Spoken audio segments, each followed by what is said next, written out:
Hi everyone, welcome. Is that up tempo enough for you? That is up tempo enough. Thank you. Apparently I've not been excited enough. So welcome to the new feature that we're piloting today, OrthoHub ODMs. ODM stands for Orthopedic Decision Making.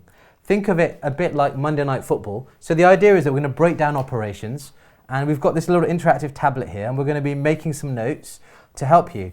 The thing that we find is that you often get taught how to do operations A to Z, but you don't necessarily get all the little bits in between the transitions and the steps.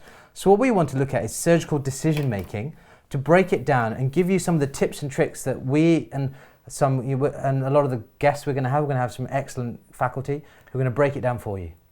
I mean, often I used to find when I was learning surgery that you'd have operations broken down into A, B, C, D, 1, 2, 3, 4, and yet the bit you get stuck on is the bit between 2 and 3 or between 5 and 6. You might have a 2A, a 2B, a 2C. That's right. And actually what we're trying to do with these ODMs is really ask the questions that don't often get asked and breaking down operations into a little bit less than just 1 to 6.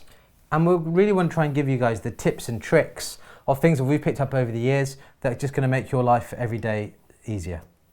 ODMs, Orthopedic Decision Making. And we're going to get some awesome guests to talk about how they do operations, how they fix a tibial plateau, how they fix a pilon, how they put in a knee replacement, and try and break each operation down into the little minutiae that are helpful and practical for everyday knowledge.